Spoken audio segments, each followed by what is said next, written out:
Join us today as we come together to break free from our fears and embrace faith like never before. I think we all agree that fears prevent us from living the life that we truly desire. It's like you want to move forward, but fear continues to whisper the lies, the doubts, and the worries, and we become paralyzed. Welcome to Finding Hope in a Suffering Society. I'm Rob, I'm Josh. and we believe that we can help you always find the beauty In the darkness. So today we're going to talk about 3 common fears and 3 things you can do that are based on neuroscience to overcome those fears. But before that, Josh, I want to throw a question over to you. Do you think that people can be a product of being baptized into fear? Ooh, that's a good one. Can people be a product of being baptized into fear? Yeah, I believe they can. I mean, if you look at what's going on in the world today, everything is basically fear-driven. I mean, if you think back to COVID, when COVID came out, they pushed the booster on everybody because that was the fear-driven factors. All these people are dying because they haven't had a shot. So if you take that and put that into life right now, when you think about God and where everything is and where people are, I think some people are ashamed and not to believe in God. I really do. I think the Christian values have been pushed aside for a lot of new age things like screens. I mean, you look at our kids today and you think when we were kids, and I hate saying that sounding like my parents, but we were always outside. We were told, sun's up, get your butt outside and don't come back till it gets dark. Where nowadays kids are just sitting at home on screens. So do I believe that we've created a society that's made that? I 100% believe that. What about being a fear of the product of your environment? You're absolutely a or product being- of your environment. And fear that's created by being a product of your environment. I kind of misspoke there. No, I get what you're saying, and I think they will too. So for me, I don't think there should be a fear of being a product of your environment because you're right where you're meant to be. Yeah, but people are thrown into environments as a young child, for example, where fear can be created in a pretty easily. Oh, in you mean our lives, like right? my childhood where my parents got divorced when I was young? My stepdad didn't come into my life. Trying to figure things out. Yeah, my stepdad didn't come into my life till I was 5. It was me and my mom for a while. That's a hard one. It is, because I don't think you should be fearful of the environment you're in, but what you should be doing is trying to become better in that environment. But as a 10-year-old kid, it's hard to figure that out. Oh, Right? as a 10-year-old kid, you have no clue what's going on. And then you got to try and figure it out later on in life. You right? say a fear of your environment. When you're 10, you have no clue what a good environment is and a bad environment is. Mm-hmm. You're just along for the ride at that point. It isn't until you start growing and maturing that you start realizing the environment you're in and the things you've surrounded yourself with. Mm-hmm.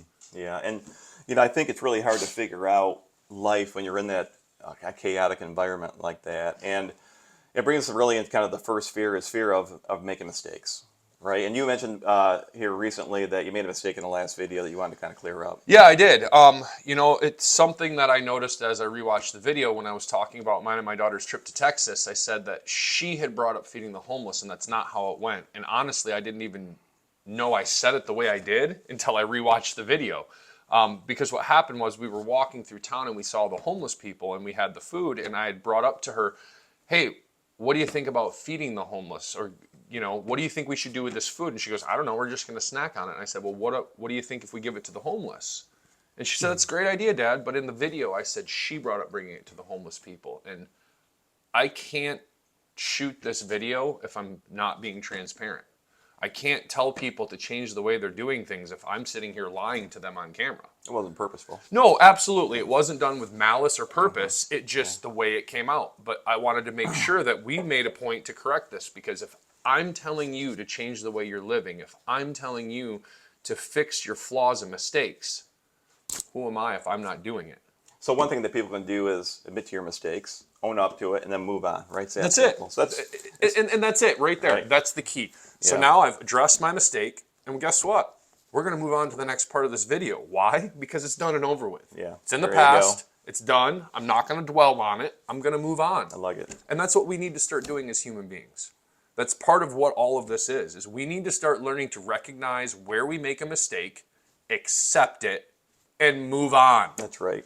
Move you. on. Don't dwell in it. And clearly, by admitting to this, you were not number two, fear of being rejected. I mean, obviously you got it out there, but that is a common fear, is fear of rejection. It is, because people are going to sit here and go, well, if I come clean about this, now what? Now people are going to think bad about me. Yeah, they're worried about not being accepted for who they are as a person. Exactly. And I think, this is why I'm here.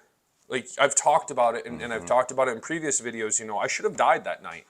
And I think the reason that God kept me here was because the sheer fact that I'm not scared to be vulnerable. And again, just to recap, in the last video we shot, Josh was on a motorcycle going 180 miles an hour. 162. 62 to be exact. We're drinking.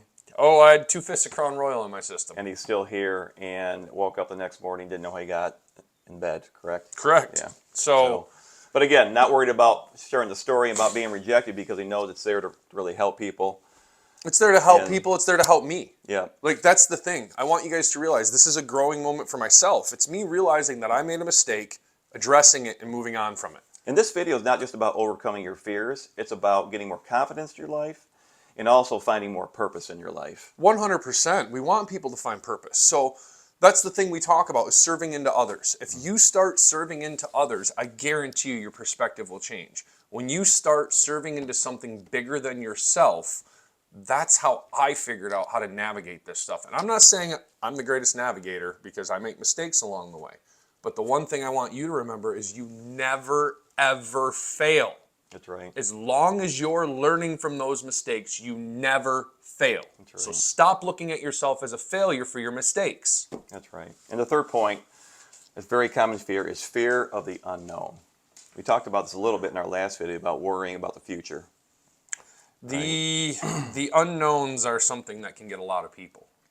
Because, okay, if you're a planner and you're sitting here planning your budget every month, and you're planning this budget and you're putting in, let's just say $10, just to keep it simple, for a slush fund of something that could happen. Then all of a sudden something happens that costs you $1,000 and you only have $100 in that slush fund. Now what? That's that fear of the unknown. But here's the thing. God always finds a way. As long as you're in tune with Him, there's always something that comes up. And I think that fear of the unknown, more than anything else, that fear paralyzes us, right? Because we're stuck. We don't really know what to do because we're focused on what probably was 80% of the time is not even going to happen. Oh, absolutely. I know so many people, and you are one of those people, who are overthinkers. People who will look at a situation and they will dissect it every way that they can possibly come up with. And we're talking a small thing turning it into 100 different things. And that's okay sometimes, as long as you're thinking on the right track. I don't know if I agree with them because I just like to be prepared, just for the record. Prepared, perfectionist. I'm not a perfectionist. I am by far a perfectionist. That's my family. Oh, I love it. So those are the 3 things we talked about, the 3 common fears, right? Fear of the unknown, fear of rejection, and fear of failure. And the 3 things that we can do to overcome those fears forever, the first is naming your fear and rejecting it. You know why this is important? Because neuroscience has shown that when you do that, you actually activate your prefrontal cortex, you kind of settle yourself, and you try to move forward.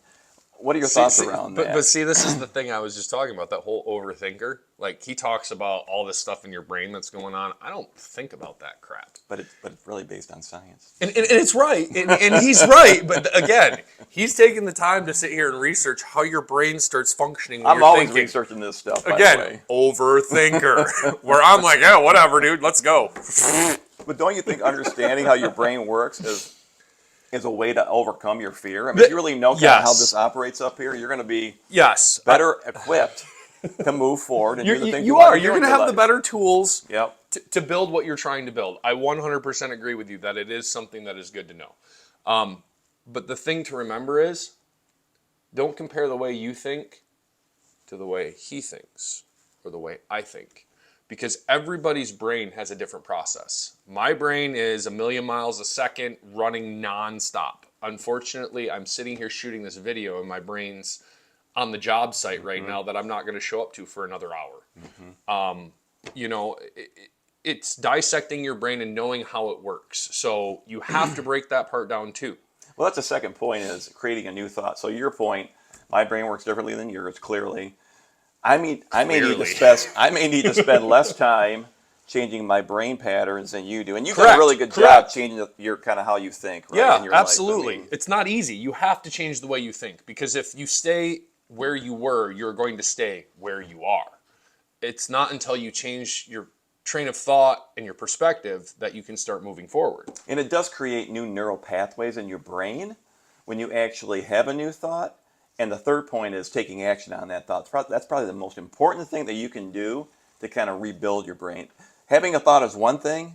Taking action on the new thought is a whole nother thing too, right? And you've done a really Yeah. good job again in your life about kind of taking action on Well, and so have your new you. thoughts. I love that you give me credit, but you need to start giving yourself a little bit of credit too, because it's not like, your life's been hunky dory and you just go along and you haven't had any problems. You've had to retrain your brain too. And helping yourself retrain your brain by knowing the way you think and the way your brain works through the process is a big part of it.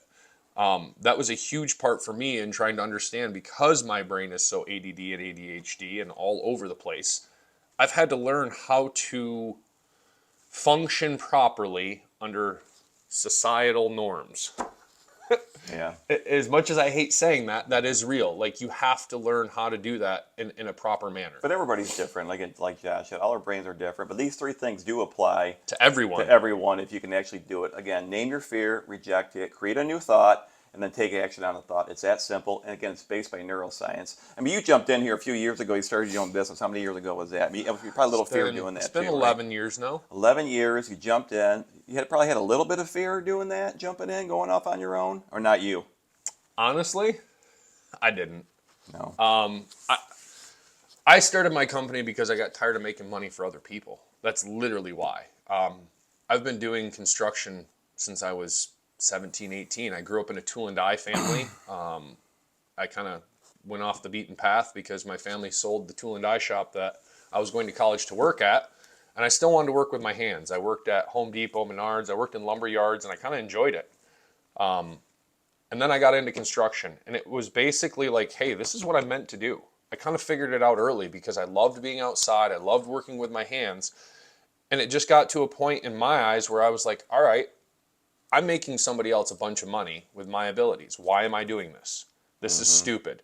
I can have one of two options. I can keep doing the same thing I'm doing and keep living the way I'm living, or I can take my destiny in my own hands and start my own company. So you didn't have the fear of actually jumping right in, which again, so you change your.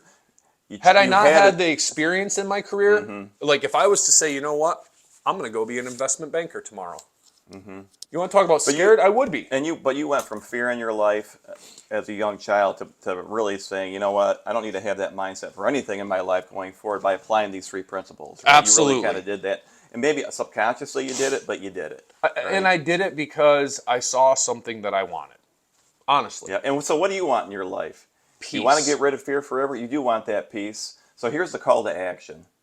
Implement those three things. Find one fear that you have in your life and implement those three things that we just talked about. Naming your fear, rejecting it, creating a new thought, and then taking action on it. Again, this is all neuroscience based. See, and he tells you all these cool steps. I'm just going to tell you what I do. F it. Seriously. F it. Why? Why fear the unknown? Why fear things you can't control? Why fear things that you have no power over? Why? Why am I going to fear something I have zero control over? I'm not. Because fear makes us hesitate. And once we hesitate, that's when we start making mistakes. Well, here's what I would submit to you. If you're asking the why like that, you're kind of walking through the steps here indirectly. You're creating a thought that you want in your life. Absolutely. And you're taking action on it. Absolutely. And I'm not saying that these steps are wrong. These steps are absolutely right. That's what I mean. You get to the end of the steps and you just go, you know what? F it. I'm not going to stress over this stuff. I'm not going to worry about things I cannot control. I'm not going to allow things outside of my control to control me and my life. And here's the point. When you take the steps to go through what we just talked about, you're in control. Exactly. And fear is no longer in control. So again, implement these three things, execute on them, and your life will change. Again, I'm Rob. I'm Josh. And we're here to help you find the beauty In the darkness. We'll see you on the next video. See you guys.